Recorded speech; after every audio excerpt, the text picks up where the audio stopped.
Saulo e Thaís, perfeito. Podem apresentar aí a história? Saulo, você quer ler? Professor, você quer que a gente leia a história completa ou a gente faça um resumo? Pode fazer um resumo, mas se você puder projetar, acho que facilita aqui Tá, perfeito. Maju, você pode projetar, ou Thaís?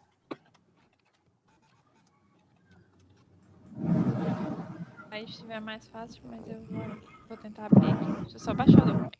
Tá um pouquinho baixo, Maju. Tá aqui. Um minutinho.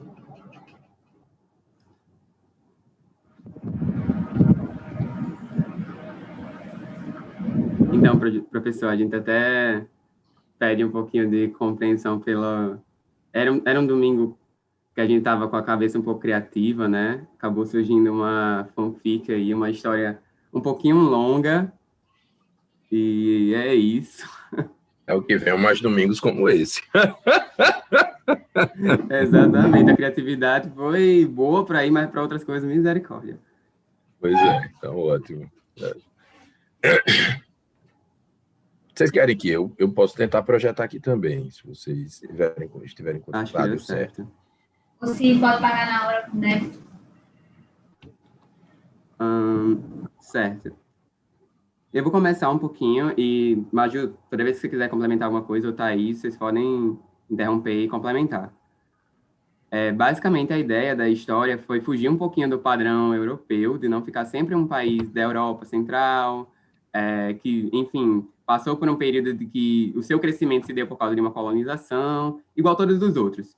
E aí a gente queria fazer um grande diferencial em Genóvia, e começa basicamente a história em 1242, que é quando a gente tem o período histórico de expansão do Império Mongol, em que ele conseguiu ocupar quase toda a Ásia, territórios da China, da Rússia, e, inclusive, na própria história, o Império Mongol ele chega a tentar invadir a Europa.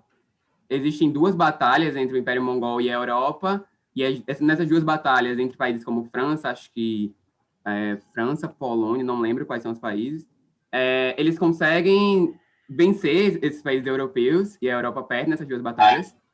Mas aí a gente pensou, tipo, e se nesse período tivesse acontecido outra coisa? Então, vamos lá, tipo, a gente pensou que o início da história começaria em que essa divisão dessas hordas... Só um detalhe, Saulo, isso reforça, eu vi aqui que vocês fizeram referência com o Kublai Khan, reforça a minha sugestão de série da semana passada, que era Marco Polo, justamente a história gira em torno de Marco Polo e Kublai Khan, mas desculpa. Exatamente, professor. Inclusive, os vídeos no YouTube que tem apresentando um pouquinho da história, da nerdologia, sempre mostram cenas de Marco Polo, que tem um personagem tipo, muito famoso, que é o grande Khan do Marco Polo, e tem cenas dele lá. Uhum. Então, como era a divisão desse Império Mongol? Ele se dividia em hordas, que basicamente serviam para anexar esses territórios, e por meio de uma brutalidade extrema, eles ou pilhavam esses territórios, invadiam, ou o território tinha que se render. E aí, tipo, a gente pensou que nesse contexto de expansionismo e de conflito também com a Europa, teve uma das hordas, que foi a horda liderada por Naram Bata I, que ela se recusou a fazer a pilhagem de territórios da Índia. E aí, ao se recusar a fazer pilhagem de territórios da Índia, porque acreditavam que isso não era uma forma necessariamente de agir, eles foram exilados. E aí eles ficaram conhecidos um tempo pela Horda da Vergonha, falta só modificar que está em território da Polônia, mas é Índia, que é justamente para a gente ter um maior contato cultural com o hinduísmo desde aí. E aí eles foram exilados, passaram, pode descer um pouquinho, passaram um tempo vagando, procurando território, até que eles encontraram uma região da Europa Central, uma região montanhosa, e decidiram se anexar lá. Essa região, tipo, eles anexaram no coração da montanha, e as paredes da montanha era de uma coloração verde, mas até então, tipo, só ficou conhecido por causa disso. Só que passou um grande tempo, eles anexados lá, no ano de 1450, eles ainda estavam lá, fundaram uma civilização, mas eles começaram a padecer da doença da montanha, que é por longos períodos de entraram em depressão por causa de períodos longe do sol, por causa do isolamento, e também por causa de períodos longe da própria natureza, e sempre sobrevivendo também por meio de alimentos que... Ele estava na região do Himalaia, era Saulo? Professor, aí eu não sei necessariamente a região do Himalaia, porque isso Não, não, aí, eu digo, detalhes, não, a pergunta é se eles estavam em alguma região do Himalaia. não sei, professor, mas pode ser. É Porque você disse porque, que eles estavam em áreas montanhosas na Índia, não é isso? é exato, próximo da Índia. E Exato, aí, muito provavelmente eles estavam no Himalaia. é porque a gente é ruim em geografia, professor, um pouquinho. Não, não, deve ser, eu tô colaborando. Aham. Aí, tipo, essas regiões montanhosas, porque o nosso país, ele é cercado por uma cadeia montanhosa. E aí, eles decidiram fazer uma tropa de exploração para sair dessas montanhas e sair necessariamente dessa situação que eles estavam. E quando eles saem dessas montanhas, liderados por Naran III, que é o tataraneto, o neto, bisneto do primeiro. E aí, quando eles saem dessas montanhas, eles encontram basicamente uma visão que não é o que eles esperavam. Não são vales, não são rios, não é prosperidade, mas é basicamente uma colônia de exploração do Império Britânico, em que tinha escravidão, castigos físicos, eles viam um povo sendo maltratado quase até a exaustão. E aí tem uma decisão que quase muda a história do nosso país, do início da história do nosso país. Que Naran III ele decide invadir esse acampamento e começar a colher informações de como é que ele funciona. E quando ele começa a colher informações que ele funciona, ele descobre que é uma região rica em minérios, em recursos hídricos, matérias-primas, e esse era o motivo daqueles homens brancos estarem explorando aquele povo até a morte, basicamente. E o povo que estava anexado lá era um povo de necessariamente origem japonesa, que tinha sido trazido do Japão para trabalharem lá naquela região como forma de serem exploradas e explorarem a região. E aí, tipo, por que o Japão? Porque basicamente a gente queria tirar um jeito de ser um país da Europa com bases tipo do budismo e com também toda essa questão de riqueza e de equilíbrio que o povo já discutiu aqui na sala. Tipo assim, não basta você ter riqueza, você tem que ter a mente centrada para conseguir desenvolver esse território. E aí, tipo, por meio dessa assimilação cultural entre esses dois povos, basicamente o Naran III ele se apaixona por Gen Mitsuha Ouvia, que se vocês tiraram o nome do meio, fica Gen e Ouvia, e depois fica Genovia. E basicamente, tipo, um resumão, para não demorar muito aqui na aula, ele se apaixona por ela e tem uma grande história de romance aí. E ela era uma revolucionária. Ela era uma revolucionária e acreditava que aquela situação não devia continuar. E ela tinha diversos planos que já tinham sido programados faz muito tempo. E ela que lidera o motim, sendo que o motim, ele basicamente ficou conhecido como o silêncio da primavera, porque eles, como zelavam pelo equilíbrio, pela espiritualidade e pela não violência, de não fazer igual a necessariamente aquele povo que estava explorando eles conseguiram expulsar os europeus daquela região e fazer esse motim sem que necessariamente houvessem muitas mortes. E desde aí, tipo, tem a questão do desenvolvimento da república e o desenvolvimento da região, e eu imagino, a gente pensou em, tipo, colocar que a região era realmente muito rica, rica em minérios, rica em recursos hídricos, recursos naturais, e aquelas paredes verdes que a gente apresentou lá no início do coração da montanha, porque depois eles voltam para chamar o povo para se anexar lá, descobrem que, na verdade, as paredes verdes eram esmeraldas. E as esmeraldas eram, tipo, minérios que necessariamente foram muito importantes para o desenvolvimento do país, o desenvolvimento de Genóvia. Então, Genóvia, né, como é portuguesado. Então, basicamente, é isso. E por que uma república? Porque, como eles tiveram essa exploração de uma monarquia, basicamente, eles meio que criaram um pouco de uma aversão a tudo aquilo que eles passaram por muito tempo. Aversão à brutalidade, aversão à exploração, aversão à escravidão, aversão ao próprio sistema monárquico. E decidiram criar, com o tempo, essa república parlamentarista, de modo a abarcar todo mundo e trabalhar de uma forma democrática, assim. Com isso, tipo, tem outros detalhes aí, uma fanfic grande que a gente fez. E Maju quiser complementar alguma coisa, Thaís também. Vocês me escutam? É só para falar mais um pouquinho sobre o desenvolvimento da República, em que, por conta desses minerais, eles, ao contrário do que acontecia nas colônias em que esses minerais eram investidos na metrópole, passou a ser investido na diversificação da indústria, também na educação e na diversificação da indústria de ponta também. E hoje, Genóvia, para ter os índices que tem uma indústria de ponta altíssima e muito proeminente.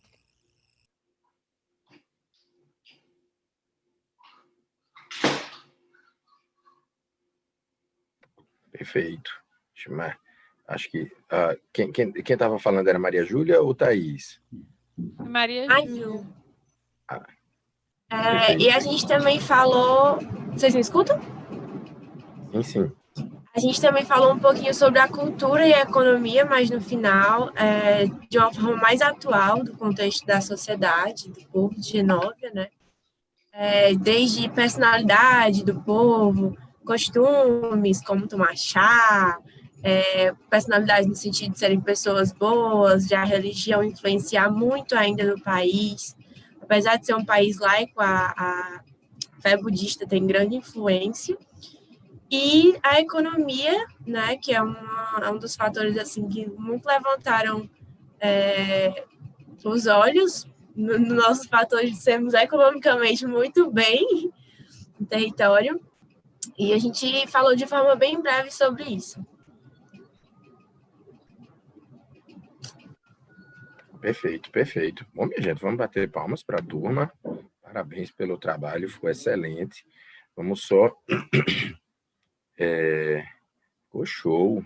Vamos só aqui, só conferir algumas coisinhas, porque quando Saulo estava falando, ele falou que ia substituir a Polônia pela Índia. Você só explica, Saulo, porque, na verdade, me parece que a gente precisa manter a Polônia, porque pela decisão da turma, a Genóvia fica na Europa, né? Então, a gente, de alguma forma, tem que manter a Polônia, porque a gente vai ter que manter o mapa da Genóvia por ali, né? Porque senão a gente está fugindo da decisão da turma. Ele tinha acesso ao Oceano Atlântico? No caso, Mas ali não é bem Oceano Atlântico, não, ali. no caso, Ele tinha... professor, Oi. Genóvia, ela é cercada por montanhas e tem acesso ao mar. E aí, tipo, a gente realmente estava com dificuldade na geografia, a gente não sabia muito bem o que fazer, e, tipo, ainda tinha que fazer uma referência com o hinduísmo, com o budismo. Então, quando a gente estava pensando nisso tudo, na questão de invasão, de contato com outros povos, aí, por causa disso, a gente tinha pensado um pouquinho na Índia, sobre eles se recusarem a invadir a Índia, e aí ficaram vagando um tempo e chegaram nessa região montanhosa. E nessa região montanhosa, o problema é que a gente não sabe onde é ainda, entendeu? Mas o mapa ele vai revelar aí pra gente. Bom demais. Mas então, na verdade, eles vão passar pela Índia e vão chegar a algum lugar. Eles não chegaram na Polônia, foi isso? Pelo que eu entendi. Você não está apontando onde ela está, não. Pronto, é porque o Império Mongol, ele invade, se não me engano, ele faz uma invasão na Polônia. E aí a gente queria fazer com que essa horda ela se recusasse a invadir a Polônia. Só que ao invés da Polônia, a gente colocou a Índia, por causa do hinduísmo e do budismo, só por causa disso. Mas eles não chegam a invadir nada. Tipo, eles recusam a invadir e são exilados. Entendi. Então, você no texto não estão apontando onde eles estão, né? Não. Vocês apontaram por onde eles passaram. Perfeito. Então, o mapa vai dizer onde efetivamente eles terminaram parando. E aí a turma vai ter que dar uma olhada em geografia, de fato, para saber qual é esse lugar, né? Qual é esse lugar? Perfeito. Ok. Então, a história feita, pessoal. Vamos reiterar as palmas para... Ficou excelente. Jorge já registrou aí como eu disse a vocês, todo trabalho aqui será bonificado, então a bonificação de vocês já está registrada no Trello. Deixa eu mostrar aqui, ó, pessoal.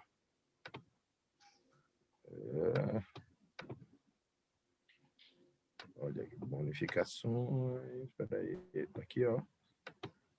Então, historiadores já estão com suas bonificações registradas. Ok.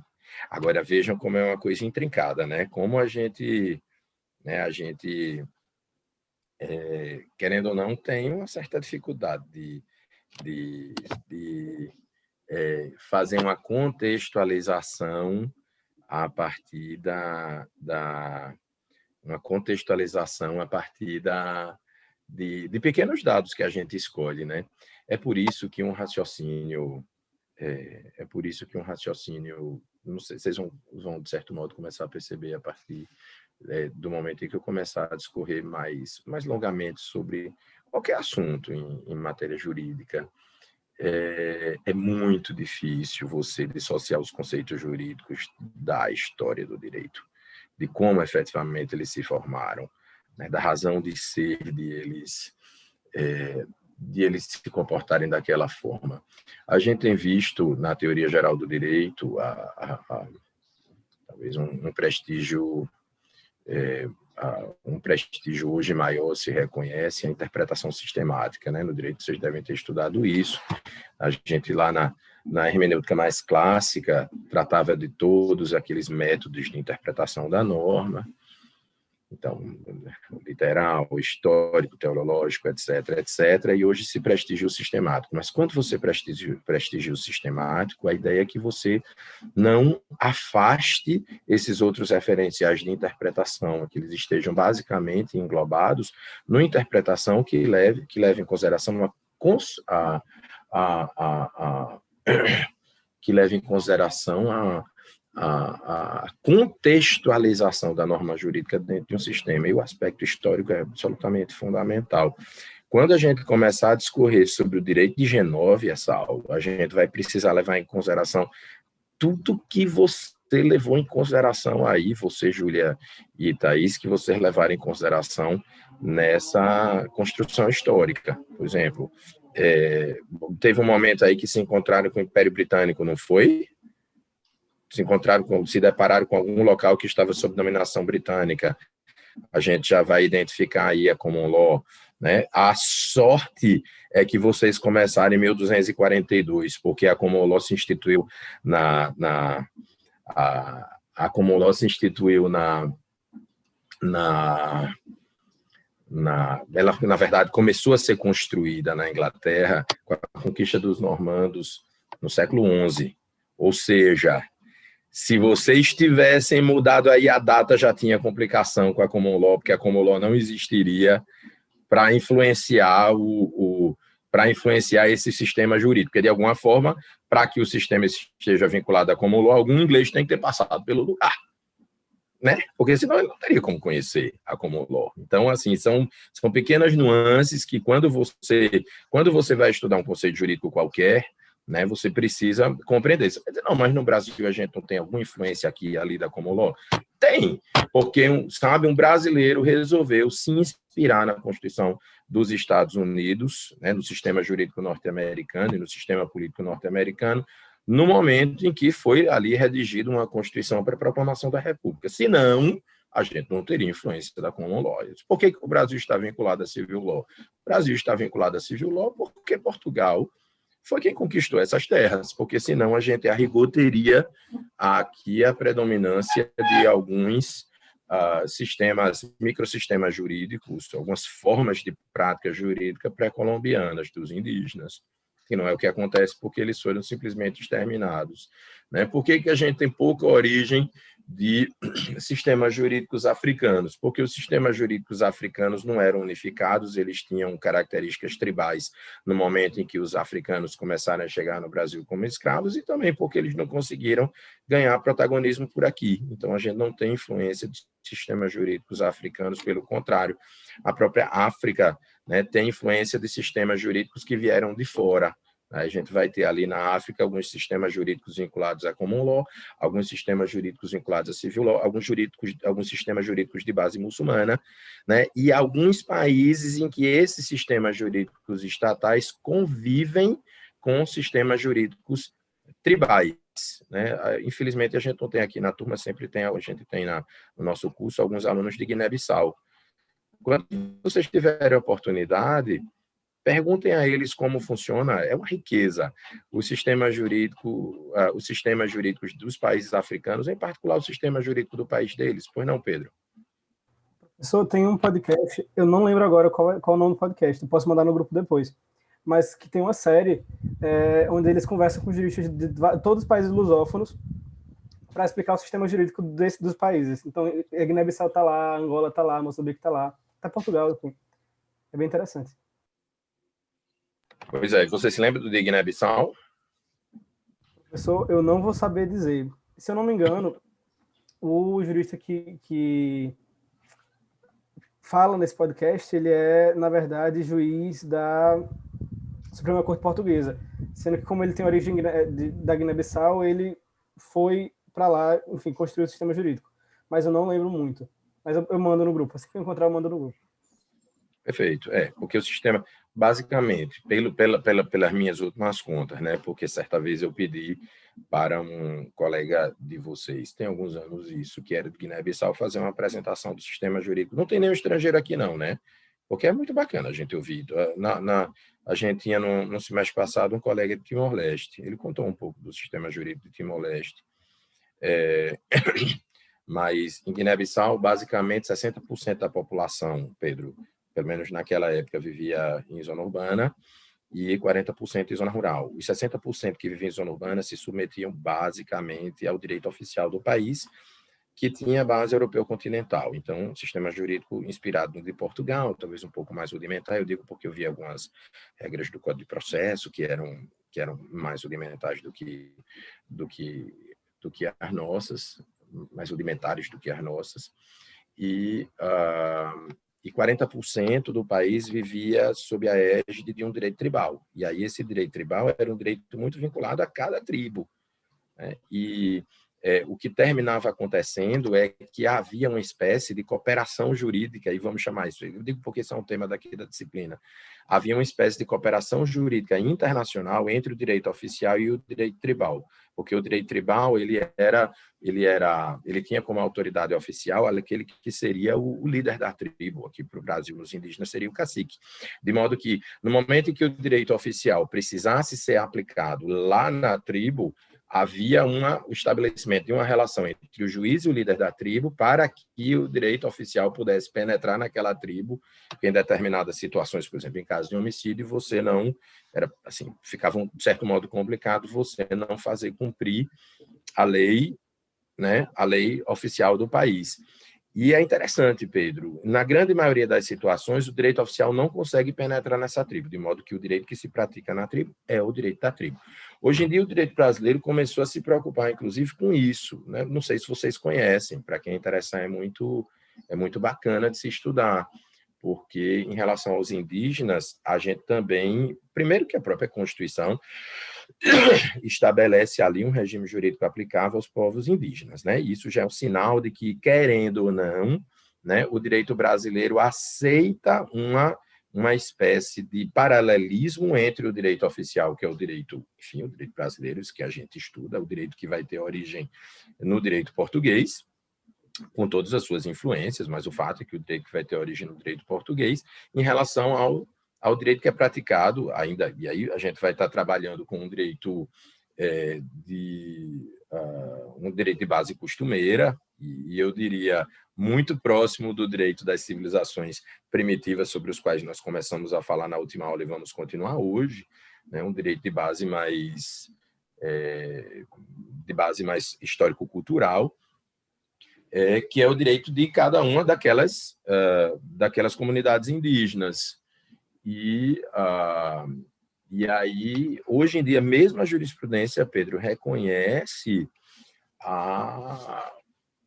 em determinadas situações a prevalência do direito que vai ser praticado lá na comunidade indígena em detrimento do nosso direito, embora a gente saiba que a estrutura institucional do Estado brasileiro lhe permitiria fazer valer, querendo ou não, com força policial, nós sabemos o direito que nós praticamos. A gente pode chamar isso talvez de direito oficial. Eu conheci, participei com ele de uma comissão em Brasília, na Escola Nacional da gente, na Escola Nacional de Formação e Aperfeiçoamento de Magistrados, um juiz do interior do Tocantins. E ele contou uma história muito bacana. Se não me engano, ele tinha sido premiado, ele estava sendo convocado para compartilhar a experiência dele, porque ele criou um sistema de mediação justamente para conectar a comarca à aldeia indígena da comarca. Por quê? Ele percebia que sempre que um delito era praticado na aldeia indígena, ele não conseguia fazer com que o processo andasse. Porque sempre que o oficial de justiça chegava lá para efetuar uma citação ou intimação, o oficial de justiça não conseguia entrar, e aí a aldeia se armava quando o oficial de justiça pedia força policial. Era interesse, claro, lá da comarca do Tribunal de Justiça de Tocantins, criar uma guerra entre a polícia e a aldeia indígena, algo que podia ter repercussão internacional, de certo modo, algo que precisava ser melhor compreendido. Então, ele convocou a FUNAI fez a intermediação e criou uma comissão de mediação entre os interesses da comarca e os interesses da aldeia indígena. Então, participavam da comissão, se não me engano, o próprio juiz, o integrante da FUNAI, o cacique, etc., etc., etc. E sempre que um problema jurídico era posto, porque o danado é que, na visão da aldeia indígena, eles estavam sendo invadidos. Concorda? Porque eles são uma comunidade que detém uma certa autonomia em relação a nós, da civilização brasileira. Embora sendo também brasileiros. E aí a gente sabe que há comunidades e comunidades no Brasil, há comunidades mais integradas à sociedade brasileira e há comunidades que não são tão integradas à sociedade brasileira e, nesse sentido, merecem ser culturalmente preservadas. Me parece que você extrai isso da Constituição brasileira. E aí, ele, no contexto desse comitê de mediação, era explicado o que estava acontecendo e a necessidade dele de fazer o processo andar. E ele começou a conseguir fazer com que o oficial de justiça entrasse na aldeia indígena, fizesse as devidas intimações, havia ali uma explicação do que estava acontecendo para que as pessoas fossem submetidas a julgamento.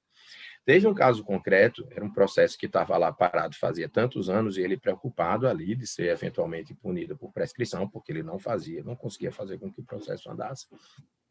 Tinha sido um delito praticado por um indígena lá na própria...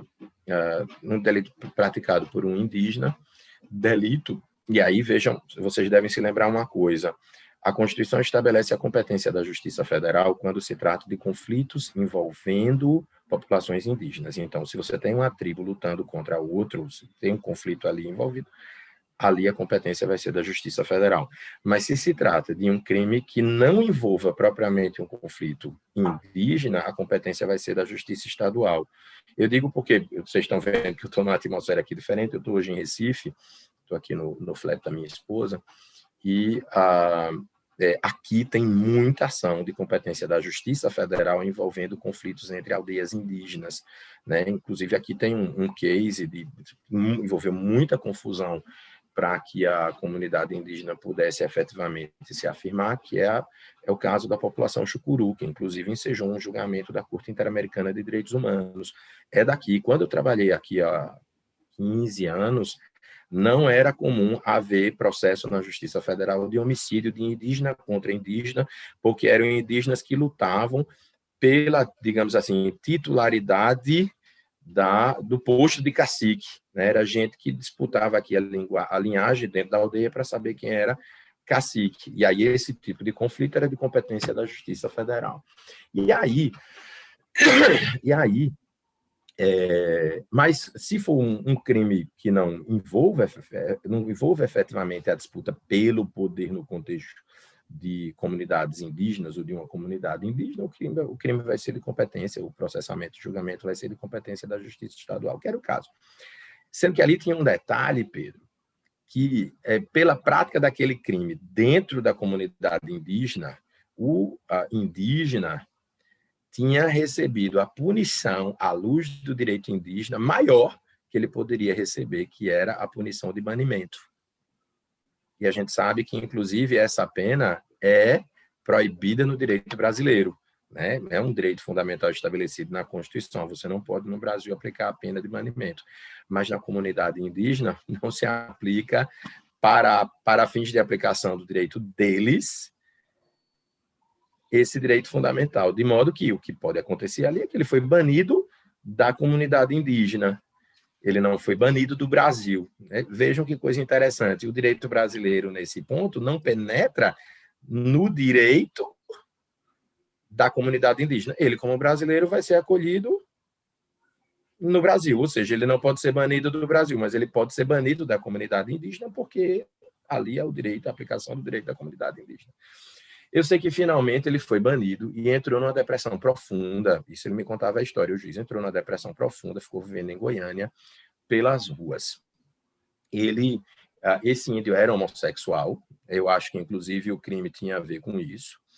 Ele era homossexual e contraiu AIDS. Ele vivia muito doente porque tinha doenças oportunistas, e ele começou a ser basicamente mantido e cuidado pela FUNAI, que alugou um quartinho. Ele vivia num quartinho, numa situação absolutamente deplorável, nessa depressão profunda, e ele precisou ir a julgamento, Pedro.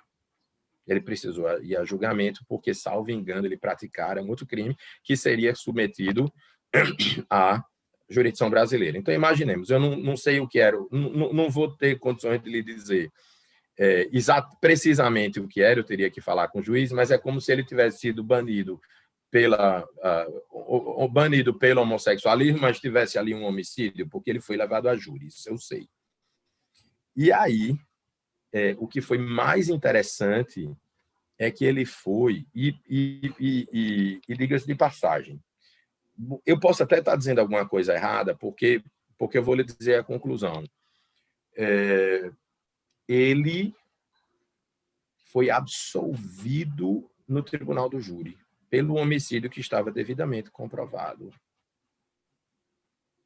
Porque se reconheceu que ele já recebera, e aí por isso que eu acho que tinha além do homossexualismo, tinha um homicídio, que ele já recebera na aldeia a maior pena que ele poderia receber e que era mais gravosa do que a pena, tanto que proibida, do que a pena aplicada no direito brasileiro, que seria uma pena privativa de liberdade, que era a pena de banimento. Então, ele foi absolvido por bis in idem, preservando-se o julgamento da própria tribo. Quando você identifica, quando você faz uma pesquisa, eu digo porque eu já vi, quando você faz uma pesquisa de casos como esse, no Tribunal de Justiça de Tocantins, você bota lá, indígena bis in idem, no Tribunal de Justiça de Rondônia, no Tribunal de Justiça de Roraima, não raras vezes você vai ver a aplicação desta tese.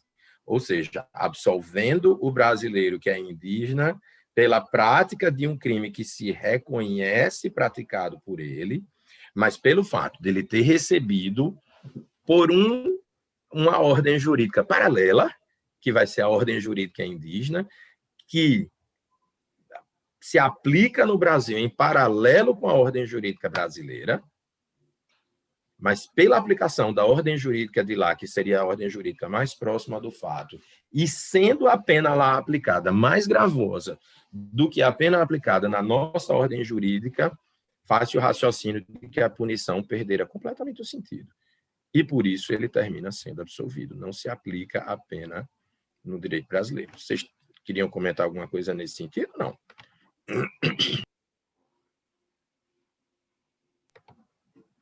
Ok, então a mesma coisa é o que acontece em Guiné-Bissau, só para você entender, né? Nessa mesma relação, para não parecer uma coisa muito esquisita, aqui no Brasil o mesmo raciocínio também se aplica. Alguma dúvida, pessoal? Eu vi aqui que tem pergunta no chat. Bárbara pergunta, professor, eu entrei na turma agora na rematrícula, poderia dar uma breve explanação do que está acontecendo, por favor? Você vai pegar aos poucos, Bárbara, mas o fato é que desde a primeira aula a gente está construindo um país. E aí, Jorge, manda o link do Trello, por favor, para quem não... Eu pediria, pessoal, que quem não entrou ainda no grupo de WhatsApp da turma que o faça, eu coloquei o link mandei o link lá coloquei lá no Cigarra, e aqui no chat, Jorge vai colocar, Jorge está como monitor aqui da disciplina, ele vai colocar o link do Trello, que é uma plataforma colaborativa em que a gente está colocando todo o material que está sendo discutido. O que é que a gente fez, Bárbara? A gente construiu um país que recebeu o nome de Genóvia, isso foi um formulário Google que a gente colocou aqui com diversos pontos necessários para a construção de um país. Eu indiquei um filme para vocês assistirem, vocês vão ver que toda semana eu vou indicar um filme. Eu indiquei A Incrível História da Ilha das Rosas, para vocês assistirem.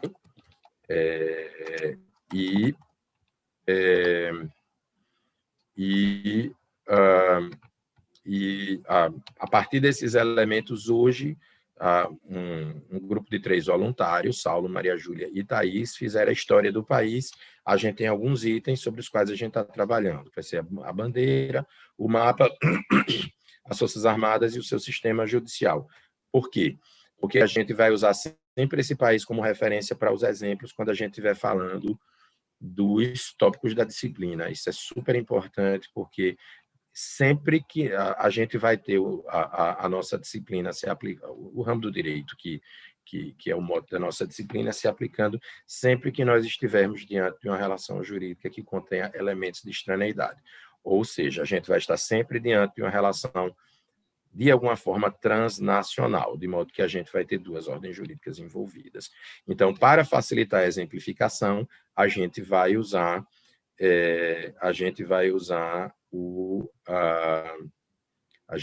usar esse país fictício que foi criado aqui, que é a Genóvia, certo? O nome também foi escolhido por votação. A turma resolveu criar uma república democrática, né? E na última aula a gente explicou mais ou menos como se deu a formação dos Estados Unidos da América, que é uma república democrática, porque a gente viu que, me parece que os Estados Unidos também surgiram no Google Form, né?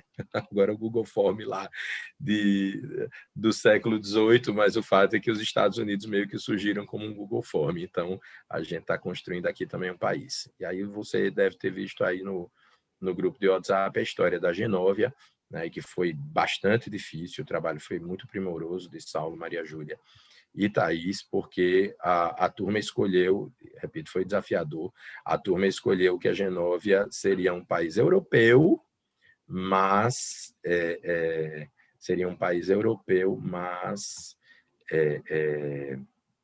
mas de religião predominantemente budista. Então, eles precisaram colher ali na história. Eles precisaram colher ali na história, né, um fato que pudesse ser ali um ponto de partida para que esse país na Europa fosse budista.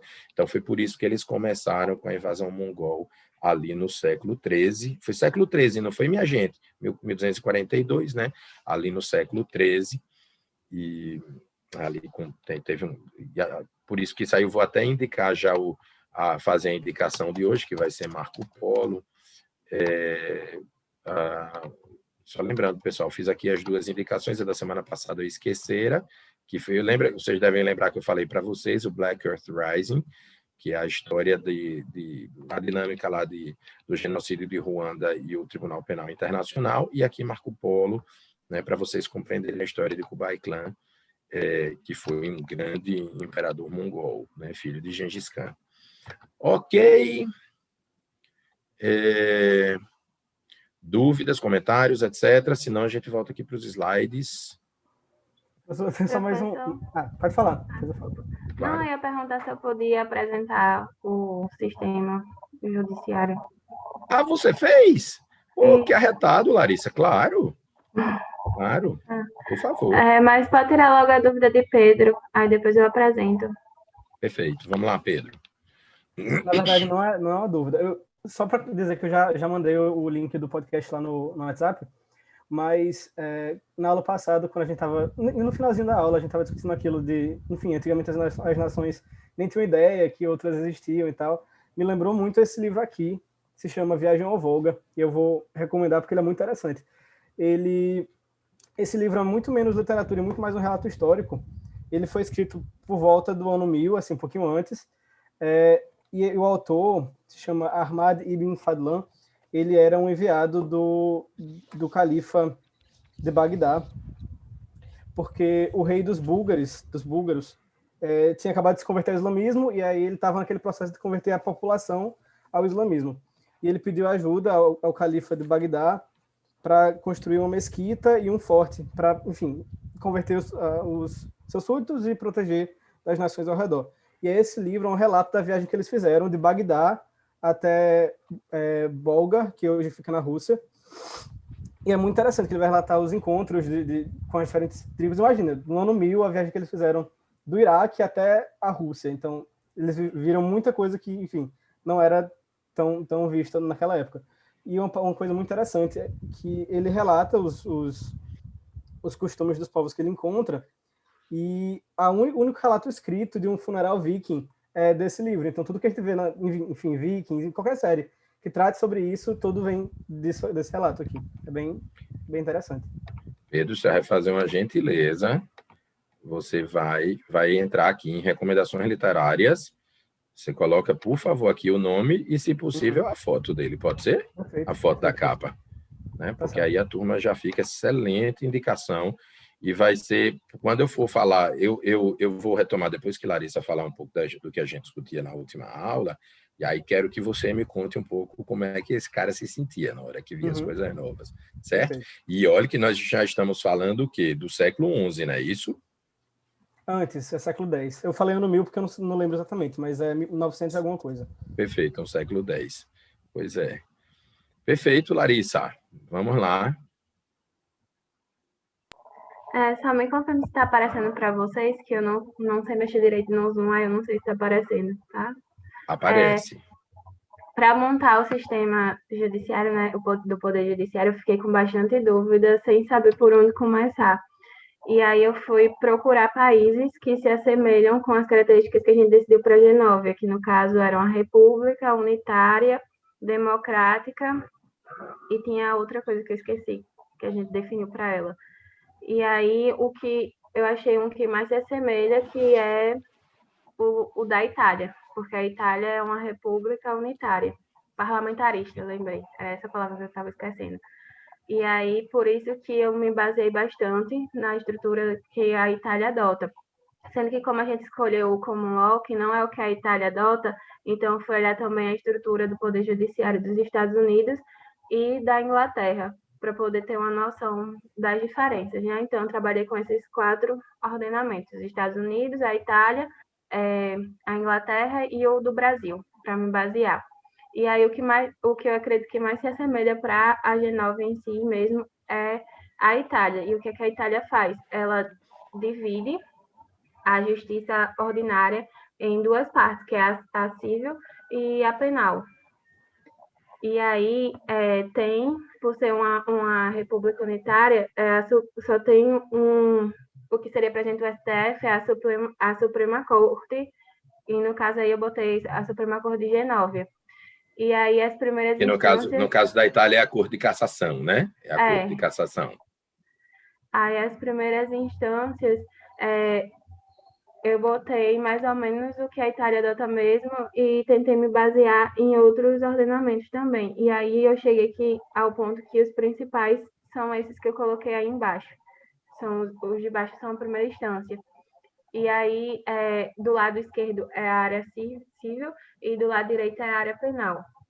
Por isso que tem 2 tribunais de menores e 2 cortes de apelação de menores, porque é um tribunal específico para isso. E, no caso, o Tribunal de Menores Civil é para aquelas causas que não podem ser levadas ao Tribunal de Justiça Civil normal. Geralmente são causas tipo de família, de adoção, que esse tribunal pega. E aí eu achei bem interessante que eles também separam o tribunal, assim como o Brasil, né, tem um tribunal específico para a Justiça do Trabalho. E eu achei bem interessante essa comparação também. Aí eu resolvi manter, que eu vi que era comum, um tribunal comum de ter em diversos ordenamentos. E aí, no lado da área penal, tem os tribunais criminais e os juízes de paz. Os juízes de paz, eles pegam aquelas causas penais que são infrações de menores potenciais ofensivos, enquanto o tribunal criminal ele vai pegar os casos mais graves.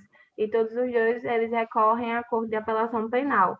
E os menores, assim como na área civil, eles têm um tribunal próprio. Mas aí, nesse caso, todos os julgamentos que envolvem menores na área penal, ele vai direto para esse tribunal de menores.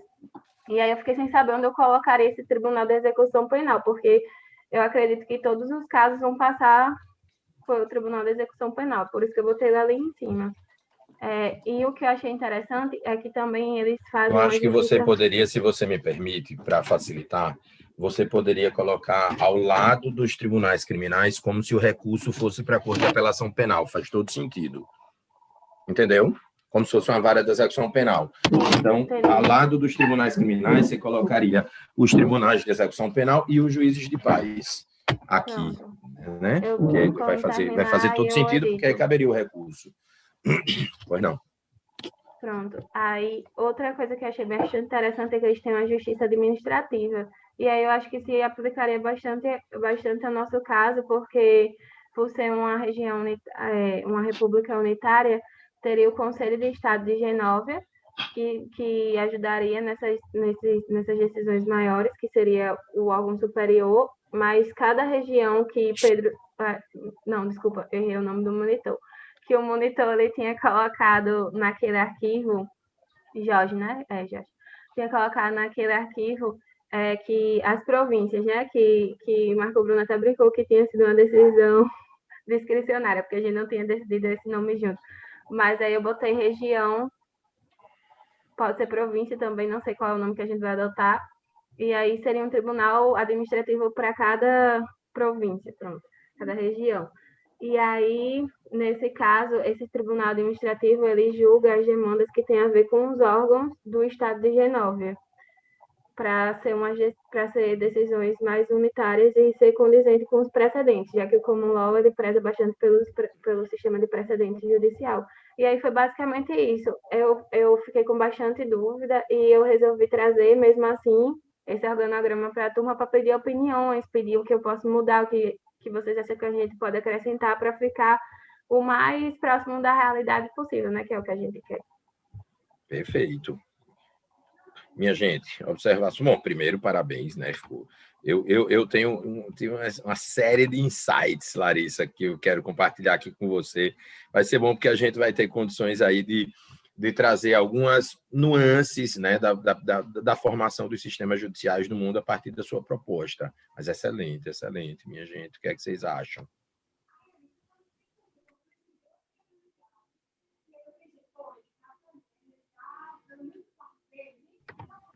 Comentários?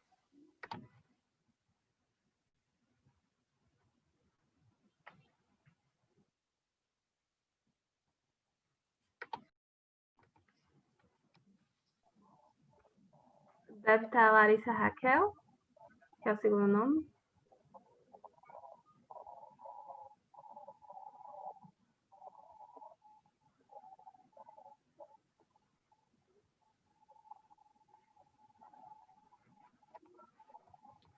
Você chegou a entrar no Trello, Larissa?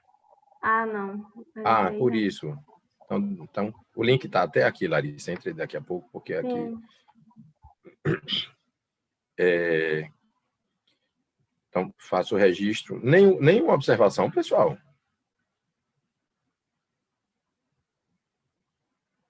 Larissa, projeta, por favor, de novo, que aí eu vou explicar algumas coisas direitinho.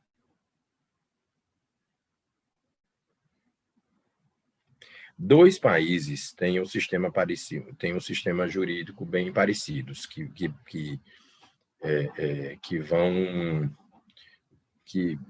meio que estão aqui projetados nessa proposta de Larissa. Um outro país que vai ter um sistema jurídico muito parecido com esse, Larissa, é a França. Ele vai ter também, inclusive, essa divisão da justiça, né, judiciária e a justiça administrativa que você propôs aí, ou seja, da justiça ordinária e da justiça administrativa. Ela, inclusive, é uma proposta francesa. Por que ela é uma proposta francesa? Quando resolveram, não sei se, eu acho que eu cheguei a mencionar na última aula, né? Quando da Revolução Francesa, o objetivo da Revolução Francesa foi, talvez vocês já viram isso bastante, a abolition des privilèges, a abolição dos privilégios reais, que são privilégios do antigo regime. Por quê? Porque no antigo regime, a França era dividida em 3 estados, vocês lembram? Premier État, deuxième État, troisième État. Primeiro estado, o clero. O segundo estado, a nobreza. O terceiro estado, a burguesia. E o resto das pessoas, o povo. A burguesia, na verdade, surgiu nesse contexto, digamos assim, era o povo endinheirado. E, nesse sentido, você tinha privilégios dentro desses estamentos. A ideia da Revolução Francesa foi justamente a abolição de privilégios. Vocês certamente já ouviram falar num presidente francês chamado François Hollande, que foi o presidente anterior ao atual, né? Emmanuel Macron, que foi um presidente socialista. Ele teve... Posso até mostrar aqui para vocês, pessoal. Não sei se alguém aqui fala francês, mas eu achei esse aqui um dos clipes de campanha mais fantásticos, porque eu vou explicar a partir desse clipe o que é que tem a ver com o país. François Hollande, de todos os tempos, François Hollande, clipe de campanha. É esse aqui. É muito bom isso aqui, porque isso mostra um pouco como se formou o Estado francês atual. Ó, eu vou tentar traduzir para vocês aos poucos.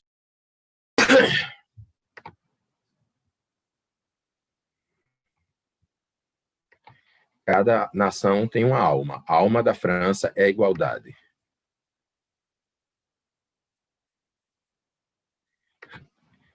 Foi pela igualdade que a França fez sua revolução e aboliu os privilégios na noite de 4 de agosto de 1789. Foi pela igualdade que a Quarta República instituiu a escola obrigatória e a imposto de renda.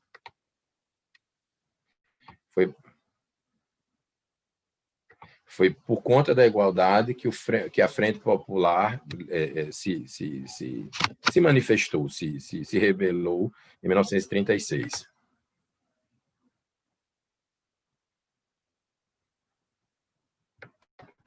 Foi por conta da igualdade que o governo do general de Gaulle instituiu a Seguridade Social em 1945.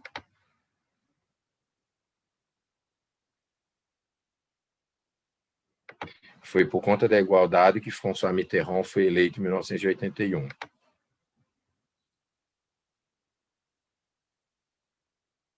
Foi por conta da igualdade que nós fizemos com Lionel Jospin, que foi o primeiro-ministro, ele participava do governo, a cobertura médica obrigatória, ou seja, o SUS deles. Aí o mote dessa campanha é a França. Uma França do trabalho, do mérito, do esforço, da iniciativa, da empresa, da diversidade. Uma França da segurança para todos, uma França da justiça. Onde o dinheiro será colocado no seu lugar, que é de servidor e não de mestre.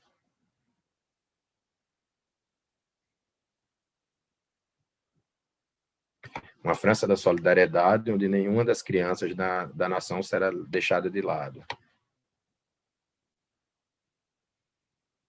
Uma França em que o direito de cada um se apoiará na igualdade de todos. Essa é a escolha que nos espera.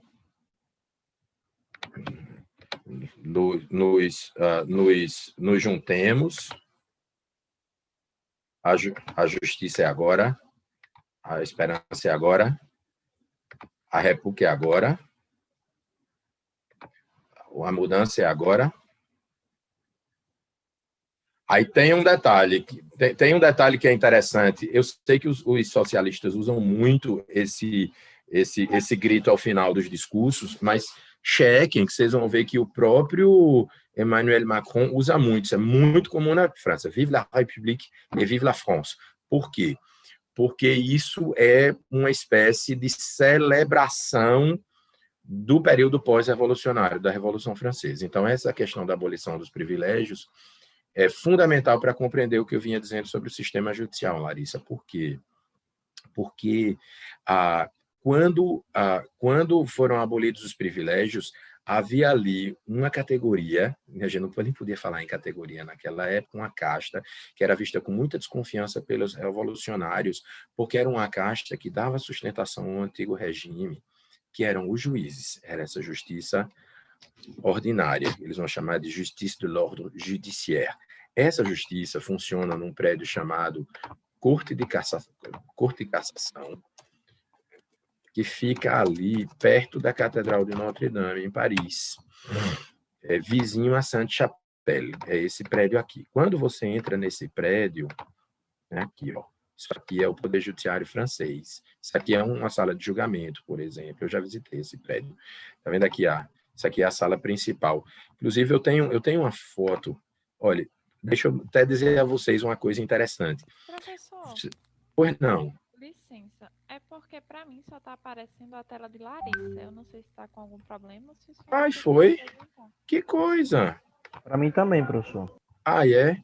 Ah, Larissa, então, Larissa precisaria parar de compartilhar. Você pode, Larissa, rapidinho? Desculpa, viu, minha gente? Então, esse aqui é a Corte de Cassação, tá vendo? Isso é um prédio que fica, esse aqui é um prédio, vocês estão vendo aqui, acho que é aqui, é a Torre da Sainte-Chapelle. Imagina, um órgão judiciário que fica vizinho à igreja, inclusive conectado a ela. Isso aqui é ela. Isso aqui, pessoal, é o plenário, é um dos plenários. Isso aqui não é o principal. Não, esse aqui não é o principal. Esse aqui é plenário, tá vendo? Da Corte de Cassação. Deixa eu pegar aqui. Pronto, esse aqui é o principal.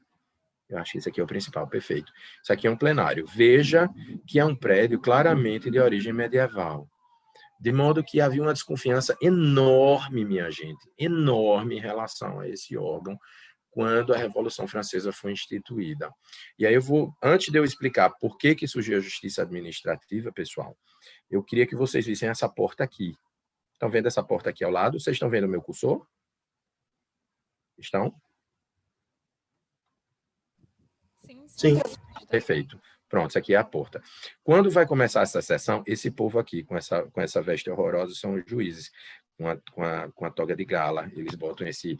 Você vê que é um negócio que é de origem nobiliárquica, até pela roupa.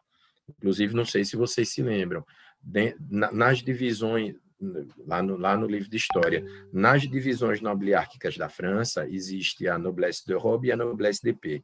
A alta nobreza, que é a nobreza de espada, os cavaleiros, e a noblesse de robe, que é a nobreza de vestido, a baixa nobreza. Então, quando você vê as roupas, lembra até a expressão noblesse de robe, né, porque parecem vestidos. O que acontece? Esse pessoal entra por essa porta nas solenidades e do lado de cá, minha gente, se senta um grupo de integrantes do que seria a magistratura francesa, que são os membros do Ministério Público. Os membros do Ministério Público na França são magistrados, é o mesmo concurso. Você faz concurso para magistrado e dentro da carreira você distribui se você vai ser juiz ou promotor, por classificação do concurso, etc. Inclusive, durante a carreira você pode mudar de uma carreira para outra, se você quiser, você vai ter critérios para isso. Mas é o mesmo concurso, juiz e promotor. E aí você passa, e aqui desse lado se sentam os juízes togados, aqui na frente você vai ter, como assim, se fosse a mesa diretora. Pessoal, quando os promotores entram por essa porta e passam por aqui para chegar aos locais deles, tem um tablado. Esse tablado, minha gente, é o parquet. Aí vocês já ouviram falar que a gente chama de parquet, né, o Ministério Público. O parquet é esse tablado.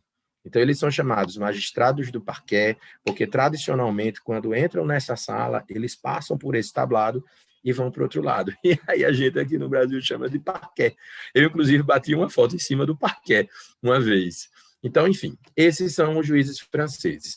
É uma estrutura tradicional, para vocês terem uma ideia, eu até me aborreci com o cara que fez a visita, tem um historiador que faz a visita, os caras têm um doutorado em História do Poder Judiciário dentro da Corte de Cassação, e ele faz visitas institucionais, né? Como a gente estava lá a serviço, eu não fui fazer visita como turista, eu estava como juiz e fui fazer a visita. E aí você vai chegando, pessoal, primeiro, perto do gabinete do primeiro presidente. Vizinho ao gabinete do primeiro presidente tem a imagem de um santo, Saint-Louis.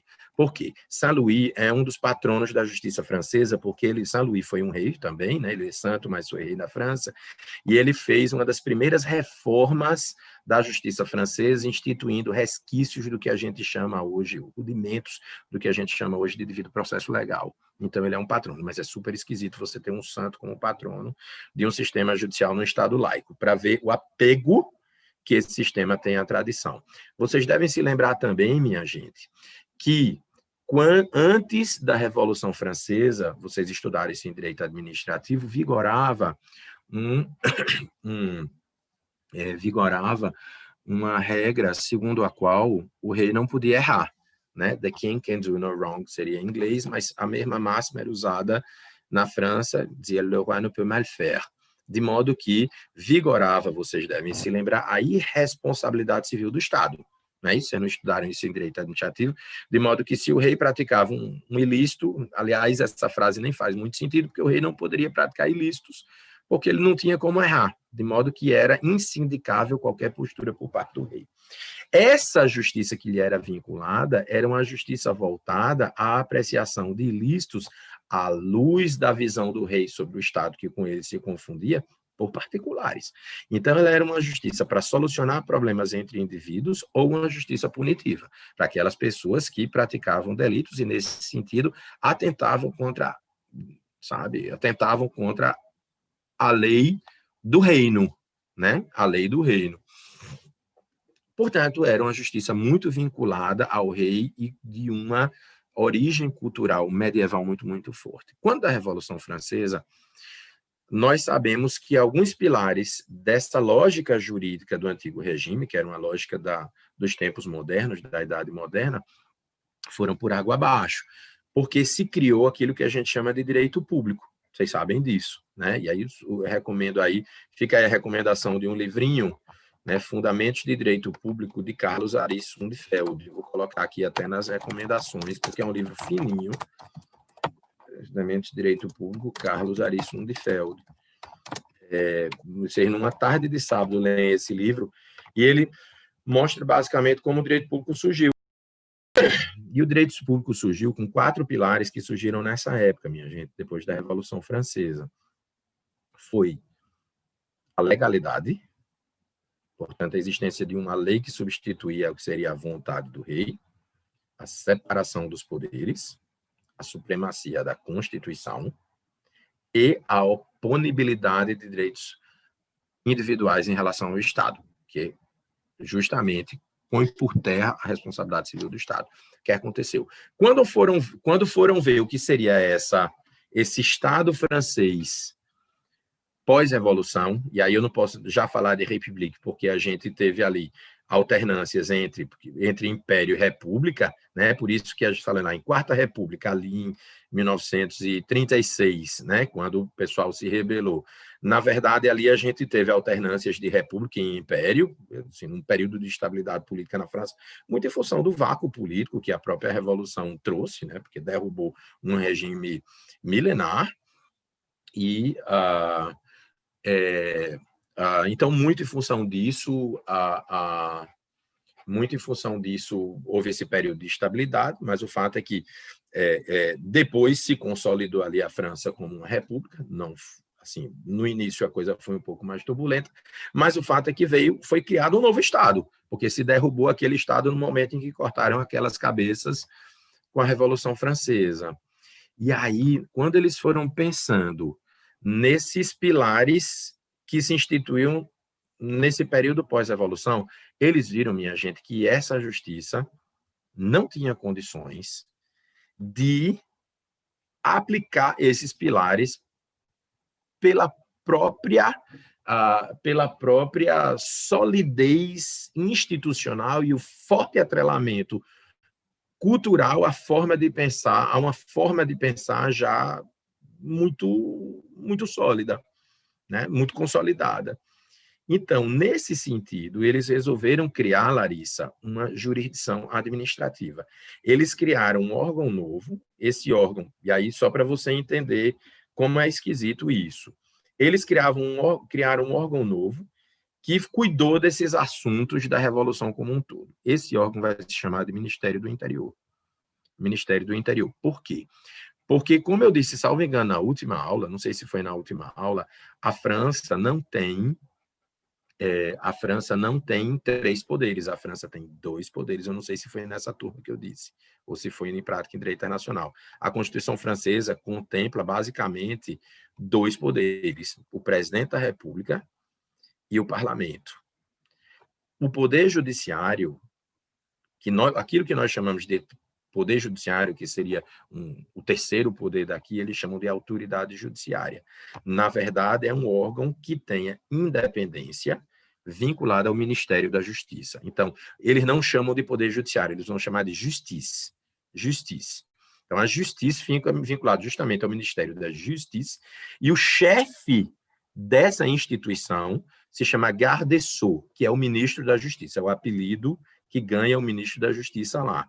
Tanto que a Constituição diz que quem garante a independência do Poder Judiciário, minha gente, é o presidente da República. Só lembrando que lá a organização vai ser diferente porque a República é parlamentarista, de modo que a gente contrapõe ali Estado a governo. O chefe de Estado, que é o presidente, garante a independência, e não o chefe de governo, de modo que a Justiça, querendo ou não, ali não se comunica de jeito nenhum com o parlamento. Mas o fato é que, vinculado ao Ministério da Justiça, está a Justiça, e vinculado ao Ministério do Interior, esse novo ministério foi criado a Justiça Administrative, que vai ter por competência o julgamento, aí é o juge administrativo, vai ter por competência o julgamento das questões que envolvam cidadãos e o Estado. Por quê? Porque aquela justiça era uma justiça entre particulares ou de punição dos atos praticados pelos particulares que fossem ilícitos. Mas quando há um conflito entre o cidadão e o Estado, e vocês devem se lembrar, com o direito público surgiu a oponibilidade de direitos em relação ao Estado, ficou a justiça administrativa competente para julgamento. Pessoal, esse modelo foi reproduzido na Itália, por isso que Larissa achou isso lá. Mas esse modelo, na verdade, ele foi formatado na França. E aí você viu, Larissa, que tem 2 tribunais superiores. Você chamou o da Justiça Ordinária de Suprema Corte da Genóvia, a Itália vai chamar de Corte di Cassazione, que foi aquela que eu mostrei enquanto você falava, eu mostrei aqui a Corte de Cassação. Deixa eu ver se eu acho, que é um prédio lindo lá em Roma. Esses prédios ficam ali mais ou menos perto do Vaticano. Esses prédios judiciários na Itália são lindos, lindos, lindos. Né? Então, fica a Corte de Cassação, e aí você vai ter a organização em tribunais e você vai ter a organização da Justiça Administrativa, aí Consiglio di Stato, e na França vai ser Conseil d'État, que é o órgão máximo da Justiça Administrativa francesa. Agora, e aí eu acho que isso, considerando que o Estado é europeu, a gente não vai poder dizer que essa estrutura aí de Estado unitário, minha gente, tem alguma inspiração budista. E aí, realmente, isso já foi uma coisa que não veio da Mongólia. De alguma forma, me parece que se o país é europeu e até na localidade em que ele se encontra, faz todo sentido, Larissa, que ele tenha realmente essa organização proposta por você, de fato. A Espanha, por exemplo, vai ter tribunais administrativos, Portugal vai ter tribunais administrativos, né? Então, vai fazer todo sentido. A gente só precisaria trabalhar aí, nesse seu modelo, uma específica questão, eu vou deixar livre e posso orientar como é que a coisa se comporta. É que nem na Itália, nem na França, nenhum desses tribunais superiores faz controle de constitucionalidade. Nenhum deles faz. Porque também esse modelo foi desenvolvido na França, e a gente tem que se lembrar que quando essa justiça medieval, no caso a justiça ordinária francesa, existia, não tinha Constituição, porque a Constituição veio depois com a Revolução. O movimento constitucional, e aí, assim, na visão francesa, mas o movimento constitucionalista é do século XVIII, com a Constituição dos Estados Unidos, etc., etc. Então, não fazia sentido sequer se falar em controle de constitucionalidade, porque não havia Constituição. E não havia uma força maior do que a lei, porque a força maior do que a lei era o rei, e o rei era insindicável. Né? Então, na França, o que é que precisou ser feito? A despeito da criação da justiça administrativa, foi criado, fica ali vizinho, eu fiquei já hospedado coladinho, ali perto da Rue de Rivoli, que fica junto ao Louvre, foi criado um órgão chamado de Conseil Constitutionnel, Conselho Constitucional. O Conselho Constitucional é quem faz o controle de constitucionalidade na França. Sendo que, aí a gente tem uma escolha, Jorge, que eu acho que vai precisar de formes, caso a Larissa vai dizer como relatora, como orienta, e a gente tem aí as opções. Mas, na França, Larissa, essa questão de controle de constitucionalidade com o parlamento lá é muito forte, justamente porque é um país que desconfia de juízes, o controle de constitucionalidade é prévio, predominantemente. Há cerca de 12 anos foi instituído um controle de constitucionalidade a posteriori, como o nosso, tipo viadim, mas não existia. Quando a lei era aprovada, automaticamente a lei passava por esse Conselho Constitucional, e se o Conselho Constitucional silenciasse, a lei entrava em vigor. Mas ele tinha um prazo para dizer se a lei prestava ou se não prestava à luz da Constituição. Era o que acontecia no Conselho Constitucional. Já na Itália, o modelo é diferente, porque a Itália terminou se apropriando de um modelo, e aí vocês certamente em Direito Constitucional estudaram lá com o professor Leonardo Martins, sobretudo, ali a Itália já vai se inspirar, que é o que acontece em Espanha, Portugal, etc., num modelo que já vai ter base germânica, que é o modelo de tribunais constitucionais. De modo que a Itália tem uma corte constitucional, a Espanha tem uma corte constitucional, etc., e nesse sentido o controle vai ser a posteriori. Aí vocês devem se lembrar de Kelsen, é um dos grandes teóricos, né, dos tribunais constitucionais ou das cortes constitucionais. Por que eu faço essa pergunta, Larissa? Porque vai ficar esquisito. Como você vai precisar de um órgão que defenda a Constituição, você poderia dizer, não, mas o Conselho de Estado vai poder fazer controle de constitucionalidade e a Suprema Corte vai fazer controle de constitucionalidade também. Mas o problema é que você teria 2 órgãos interpretando a Constituição e nenhum para uniformizar. E aí seria realmente complicado, porque você geraria uma instabilidade constitucional na Genóvia. Né? E aí, no modelo, por exemplo, norte-americano, quem faz o controle de constitucionalidade é o que se chamou de Suprema Corte, mas você usou a terminologia Suprema Corte para a justiça ordinária, né? Você usou para a justiça ordinária. A Itália já usa a Corte de Cassação justamente para ter o Tribunal Constitucional. Para quem tem um modelo de Suprema Corte como os Estados Unidos, que aí não tem essa divisão de justiça administrativa e justiça da ordem judiciária, ele basicamente vai ter um órgão que defende a Constituição, que é o que acontece no Brasil.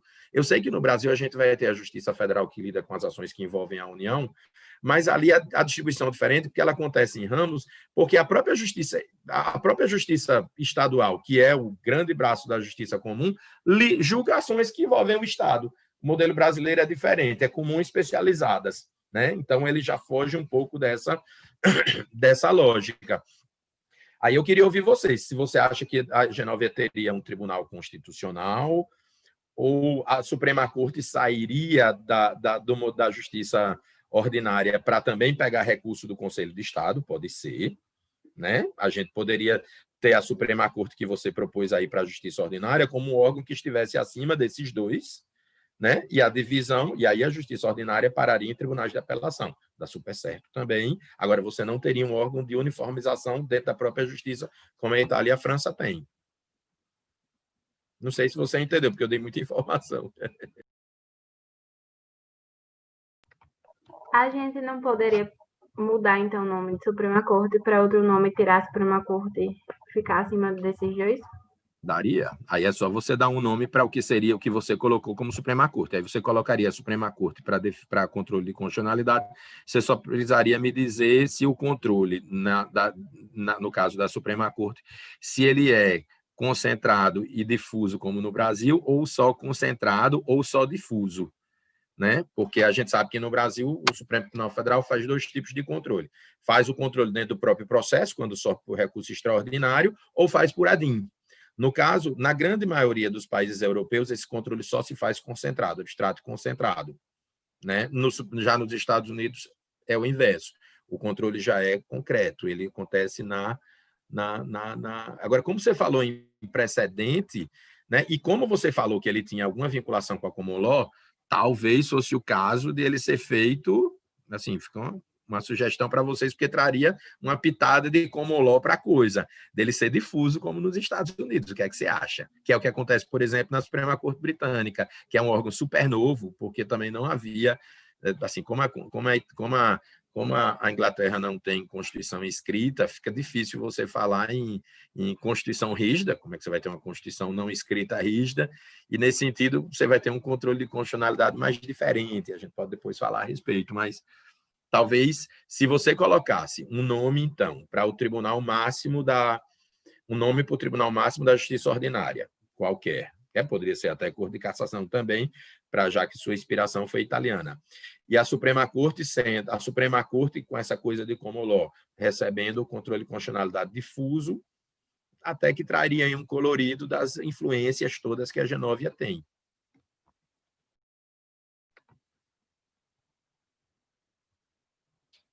Larissa? Eu concordo, eu acho que é melhor a gente fazer assim para poder deixar mais claro, né, no sistema judiciário a presença da influência do common law. Apesar da Perfeito. nossa Constituição de Genóvia ter sido votada, se eu não me engano, ela é rígida. Aí daria certo fazer um modelo difuso mesmo ela sendo rígida?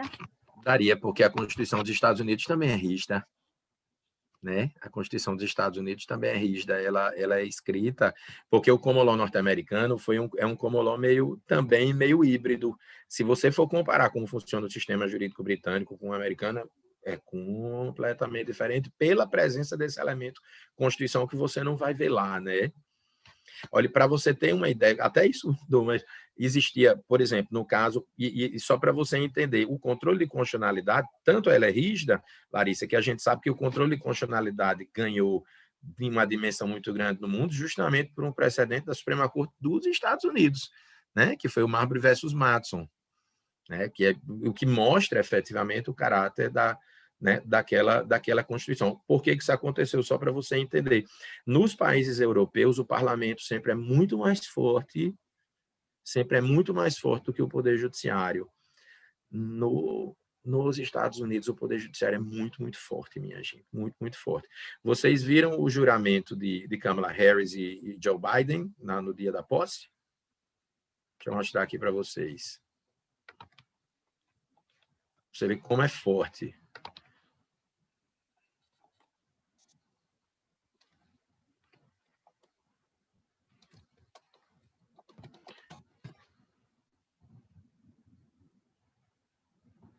Só um minutinho.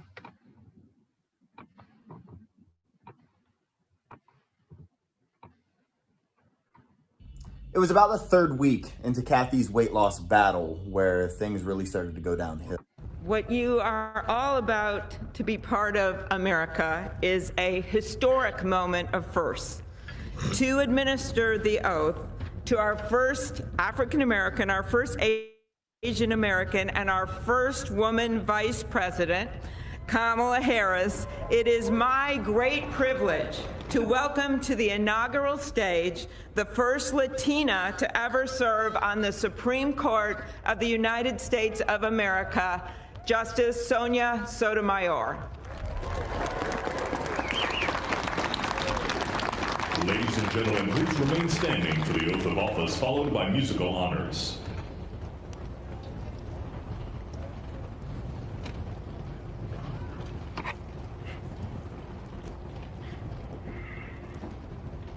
Please raise your right hand and repeat after me. I, Kamala Davy Harris, do solemnly swear I, Kamala Davy Harris, do solemnly swear that I will support and defend the Constitution of the United States that I will support and defend the Constitution of the United States against all enemies, foreign and domestic, against all enemies, foreign and domestic, that I will bear true faith and allegiance to the same, that I will bear true faith and allegiance to the same, that I take this obligation freely, that I take this obligation freely, without any mental reservation or purpose of evasion, without any mental reservation or purpose of evasion, that I will well and faithfully discharge that I will well and faithfully discharge the duties of the office on which I am about to enter. the duties of the office upon which I am about to enter. So help me God. So help me God.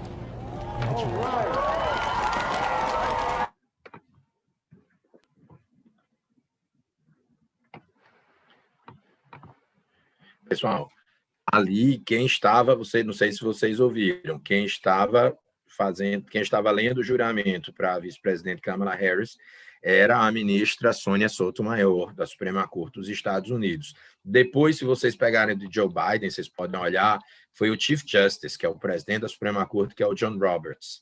Então, a Suprema Corte tem, o Poder Judiciário tem um papel muito proeminente nos Estados Unidos, porque na história mais pretérita dos Estados Unidos, nós falamos a respeito na última aula, né, no momento em que ele, né, estava ali ganhando a dimensão que estava ganhando corpo como uma nação na época da independência e no período pretérito, os juízes foram muito importantes como uma espécie de defensores dos interesses norte-americanos contra o arbítrio da colônia.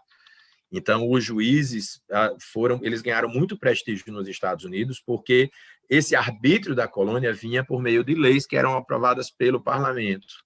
Então, ao contrário do que acontecia na Inglaterra, em que o parlamento era, sabe, a grande instituição, nos Estados Unidos, na formação cultural mais originária, o parlamento era o inimigo, porque era o parlamento britânico. Então, os juízes ganharam muito poder nos Estados Unidos. E é por isso que no Brasil os juízes têm uma proeminência muito grande também, porque nós nos inspiramos, a partir da Constituição de 1891, no modelo norte-americano. É por isso que a gente fala tanto no Brasil em judicialização da vida, judicialização da política, da saúde, etc., porque tudo pode parar no Poder Judiciário. No Brasil, na Europa, isso não acontece. Na Inglaterra, para vocês terem uma ideia, vigora uma máxima segundo a qual o parlamento britânico pode tudo, menos, e aí agora a medicina parece que pode mais, mas menos transformar o homem em mulher e a mulher em homem. Isso é uma frase clássica do direito constitucional britânico, de modo que assim, não existe limitação ao poder do parlamento, salvo as balizas constitucionais costumeiras do Reino Unido. Então, é uma visão completamente diferente. Então, a Constituição, a gente pode dizer, Larissa, que é rígida, sim, na Grã-Bretanha. Pessoal, nos Estados Unidos, vocês estão fazendo as anotações lá no Padlet, que hoje a gente falou em vários países. Coloca o link aí, que eu ia pedir que... Eu vou encerrar a aula agora, mas vou pedir que nesses próximos 7 minutos vocês façam as anotações. Você coloca, Jorge, o link do Padlet, você tem aí?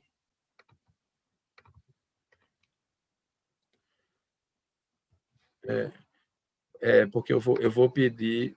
deixa eu até já colocar aqui no grupo, colocar aqui no chat, mas vou colocar no WhatsApp também, para que vocês possam fazer as anotações, seja dessa aula, seja da última, em relação a tudo que a gente disse de vários países sobre os quais a gente conversou hoje, para a gente ir enriquecendo aqui a nossa... Só para quem não estava ainda, vou explicar aqui para vocês, pessoal. Eu estou entrando para colocar no grupo de WhatsApp eu coloquei. Deixa eu colocar aqui no chat. Pronto, aqui o link do Padlet. Eu abri, pessoal, esse quadro aqui no Padlet, que é um mapa mundi, e aí a gente vai levar em consideração as contribuições de vocês, claro. Aqui, sempre que eu falar num país, alguma curiosidade jurídica desse país, vocês vão anotando aqui, e a gente está criando aqui um mosaico de riquíssimas informações jurídicas sobre os mais diversos países. Vocês estão vendo aqui, por exemplo, menções à África do Sul, que é de outros semestres, né? Mas a gente está montando esse mosaico porque aqui a gente vai ter condições de... Então, assim, hoje eu falei da Inglaterra, do Reino Unido, falei dos Estados Unidos, falei da Itália, falei da França bastante, né? E, pessoal, eu sei que parece que eu não retomei o fio da meada da aula passada. Repito, peguem os próximos 5 minutos para vocês fazerem, mas a construção desse Estado está sendo muito importante, porque na próxima aula, quando eu falar da evolução do Estado, que a gente precisa chegar, só para vocês entenderem, por que eu não comecei aquele que parece o conteúdo imediato? Eu preciso que vocês compreendam bem um específico conceito, que parece que é um conceito já formado, porque a gente estuda em introdução ao estudo do direito, mas não é um conceito que não tem tanta clareza na nossa mente, que é o conceito de ordem jurídica. Então, a gente está falando sobre isso tudo e está construindo esse país, porque, a rigor, a gente está construindo uma ordem jurídica. E a ordem jurídica, esse conceito de ordem jurídica, é importantíssimo para que vocês compreendam como funciona a dinâmica de aplicação da lei no espaço. E na última aula a gente falou, né, da questão do espaço, e é basicamente o que a gente vai retomar já no início da aula, né? Então, sempre que a gente tiver a oportunidade aí com Genóvia de ir dimensionando esses conceitos para vocês compreenderem como é que uma ordem jurídica se formou a partir justamente dos aspectos, dos exemplos práticos, né? A gente falou um pouco aí da história da França, falou um pouquinho dos Estados Unidos. Na última aula a gente falou dos Estados Unidos.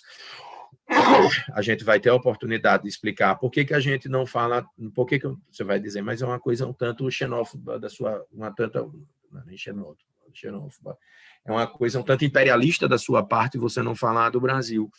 não vai chegar um momento em que a gente vai falar do Brasil. O problema é que o Brasil termina não sendo protagonista de muitos dos conceitos que ele aplica no seu próprio direito. Por quê?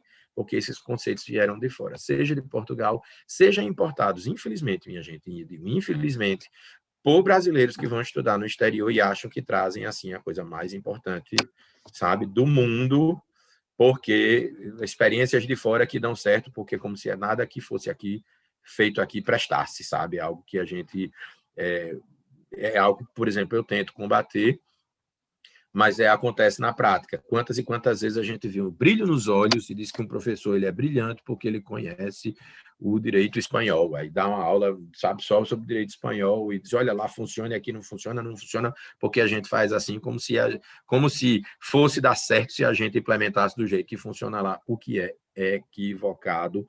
A gente vai tentar debater um pouco sobre isso durante a nossa disciplina, tá bem? Então, pessoal, até sexta-feira. Eu acho, né, Pedro, que dá para a gente ter já bandeira, né, para a próxima aula. Larissa traz essas pequenas modificações. Só um último detalhe, minha gente. Vocês concordam com a proposta de Larissa? Suprema Corte, controle difuso e ela vai dar um nome lá para o Tribunal Máximo da Justiça Ordinária. Alguém diverge? Ok, então a gente meio que tem um sistema judiciário se formando, e então a gente fica dependendo do mapa das Forças Armadas e da bandeira, tá bom? Ok, pessoal? Ótima semana. Tchau, tchau. Até sexta.